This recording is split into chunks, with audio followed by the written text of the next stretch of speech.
ಸ್ನೇಹಿತರೆ, ನನ್ನ ಯೂಟ್ಯೂಬ್ ಚಾನಲ್ಗೆ ಸ್ವಾಗತ. ಈ ದಿನ ನಾನು ನಿಮಗೆ ಕರಿಬೇವಿನ ಸೊಪ್ಪಿನ ಚಟ್ನಿ ಪುಡಿ ಮಾಡೋದು ಹೇಗೆ ಅಂತ ತೋರಿಸ್ತೀನಿ. ಈ ಕರಿಬೇವಿನ ಸೊಪ್ಪು ತುಂಬ ದೇಹಕ್ಕೆ ಒಳ್ಳೆಯದು. ಇದನ್ನು ನಾವು ದಿನ ಊಟಕ್ಕೆ ಚಟ್ನಿ ಪುಡಿ ರೂಪದಲ್ಲೂ ಕೂಡ ತಿನ್ನಬಹುದು.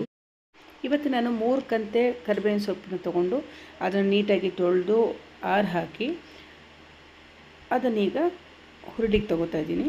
ಇದಕ್ಕೆ ನಾನು 1 ಟೇಬಲ್ ಸ್ಪೂನ್ ಕಡಲೆಕಾಯಿ ಎಣ್ಣೆ ಹಾಕ್ಕೋತೀನಿ.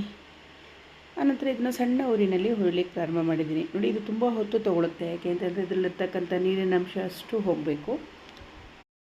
ಸ್ನೇಹಿತರೆ, ಈ ಕರಿಬೇವಿನ ಸೊಪ್ಪಿನಲ್ಲಿ ತುಂಬ ಔಷಧೀಯ ಗುಣಗಳಿದೆ. ಇದು ಆರೋಗ್ಯಕ್ಕೆ ಓವರಾಲಾಗಿ ತುಂಬ ಒಳ್ಳೆಯದು. ಅದರಲ್ಲೂ ಡಯಾಬಿಟಿಕ್ ಪೇಷಂಟುಗಳಂತೂ ಇದನ್ನು ತುಂಬ ಬಳಸ್ತಾರೆ. ಇದರಿಂದ ಡಯಾಬಿಟಿಸ್ ಕಂಟ್ರೋಲಿಗೆ ಬರುತ್ತೆ ಅಂತ ಕೂಡ ಹೇಳ್ತಾರೆ. ಹುರಿದಾಗಿದೆ ನೋಡಿ, ಚೆನ್ನಾಗಿ ಡ್ರೈ ಆಗಿದೆ. ಕೈಯಲ್ಲಿ ಹೀಗೆ ಒತ್ತಿದಾಗ ಅದು ಪುಡಿ ಆಗುತ್ತೆ. ಕಡಲೆಬೇಳೆ ತೊಗೋತಾ ಇದ್ದೀನಿ. ಇದೊಂದು 100 ಗ್ರಾಮ್ ಸಾಕು. ಇದನ್ನು ಚೆನ್ನಾಗಿ ಹೊಂಬಣ್ಣ ಬರೋ ತನಕ ಹುರಿಬೇಕು. ಯಾವುದೇ ಎಣ್ಣೆ ಏನೂ ಕೂಡ ಹಾಕಬಾರ್ದು ಹುರಿಯುವಾಗ. ನೋಡಿ, ಕೆಂಪು ಬಣ್ಣಕ್ಕೆ ತಿರುಗ್ತು. ಈಗ ಇದಾದ ನಂತರ ಉದ್ದಿನಬೇಳೆ ಕೂಡ 100 ಗ್ರಾಮ್ ತೊಗೋತೀನಿ. ಅದನ್ನು ಕೂಡ ಕೆಂಪು ಬಣ್ಣ ಬರೋ ತನಕ ಹುರಿತಾ ಇದ್ದೀನಿ. ಇದಾದ ನಂತರ ಮತ್ತೆ 100 ಗ್ರಾಮು ಬ್ಯಾಡಗಿ ಮೆಣಸಿನ್ಕಾಯಿ, ಅದು ತೊಟ್ಟು ಬಿಡಿಸಿರೋದನ್ನು ಹಾಕ್ಕೊಂಬಿಟ್ಟು ಅದು ಕೂಡ ಒಂದೇ ಒಬ್ಬೆನಲ್ಲಿ ಆಗೋಗ್ಬಿಡುತ್ತೆ. ಸ್ವಲ್ಪ ಎಣ್ಣೆ ಹಾಕ್ಕೊಂಬಿಟ್ಟು ಸಣ್ಣ ಫ್ಲೇಮಲ್ಲಿ ಅದನ್ನು ಕೂಡ ಹುರಿಬೇಕು. ಚೆನ್ನಾಗಿ ಅದು ಹುರಿತಾ ಡ್ರೈ ಆಗುತ್ತೆ.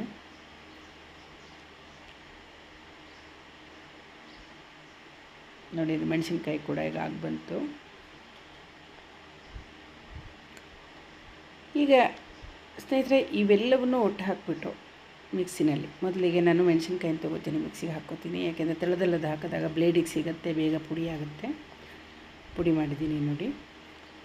ಅದಾದ ನಂತರ ಕಡಲೆಬೇಳೆ ಹಾಕ್ಕೋತೀನಿ, ಉದ್ದಿನಬೇಳೆ, ಹಾಗೆಯೇ ಕರಿಬೇವಿನ ಸೊಪ್ಪು ಸ್ವಲ್ಪ ಮೇಲಕ್ಕೇ ಹಾಕಿಬಿಟ್ಟು ಪುಡಿ ಮಾಡ್ಕೊಂಡಿದ್ದೀನಿ ನೋಡಿ. ಇದಕ್ಕೀಗ ರುಚಿಗೆ ಎಷ್ಟು ಬೇಕೋ ಅಷ್ಟು ಉಪ್ಪು ಹಾಕ್ಕೊಂಬಿಟ್ಟು ಬೆಲ್ಲದ ಪುಡಿ 2 ಸ್ಪೂನ್ ಹಾಕ್ಕೋತಾ ಇದ್ದೀನಿ. ಜೊತೆಗೆ ಹುಣಸೆ ಹಣ್ಣಿನ ಪುಡಿ, ಡ್ರೈ ಪುಡಿನ ಹಾಕ್ಕೋತಾ ಇದ್ದೀನಿ ನೋಡಿ. ಇದು ಹಾಲಿಂಗು, ಇದು ಒಳ್ಳೆ ಕ್ವಾಲಿಟಿ ಹಾಲಿಂಗನ್ನು ಪುಡಿ ಮಾಡಿಬಿಟ್ಟು ಒಲೆ ಮೇಲೆ ಅದನ್ನು ಬಾಡಿಸ್ಬಿಟ್ಟು ಮತ್ತು ಅಗೈನ್ ಅದನ್ನು ಚಟ್ನಿ ಪುಡಿ ಮಿಕ್ಸ್ ಮಾಡ್ತಾಯಿದ್ದೀನಿ.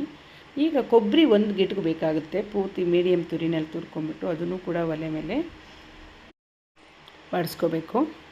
ಈಗ ಇದನ್ನು ಮತ್ತೆ ಮಿಕ್ಸಿಗೆ ಹಾಕಿಬಿಟ್ಟು ಸಣ್ಣದಾಗಿ ಪುಡಿ ಮಾಡಿ ಆನಂತರ ಮತ್ತೆ ಏನು ಚಟ್ನಿ ಪುಡಿ ಮಾಡ್ಕೊಂಡಿದ್ದೀರಿ ಅದಕ್ಕೆ ಇದನ್ನು ಸೇರಿಸಿ ಅಗೈನ್ ಮಿಕ್ಸಿನಲ್ಲಿ ಇನ್ನೊಂದು ರೌಂಡು ಪುಡಿ ಮಾಡಬೇಕಾಗತ್ತೆ. ನೋಡಿದ್ರಲ್ಲ ಸ್ನೇಹಿತರೆ, ಚಟ್ನಿ ಪುಡಿ ಮಾಡೋದು ಹೇಗೆ ಅನ್ನೋದು. ಈಗ ಇದನ್ನು ನೀವು ಮಾಡಿಬಿಟ್ಟು ನನಗೆ ನಿಮ್ಮ ಅನುಭವವನ್ನು ತಿಳಿಸಬೇಕು. ಜೊತೆಗೆ ನನ್ನ ಚಾನಲ್ನ ಕೂಡ ಸಬ್ಸ್ಕ್ರೈಬ್ ಮಾಡಿ. ಇನ್ನೂ ಹೆಚ್ಚಿನ ವಿಡಿಯೋಗಳೊಂದಿಗೆ ನಾನು ಬರ್ತೇನೆ. ನಮಸ್ಕಾರ.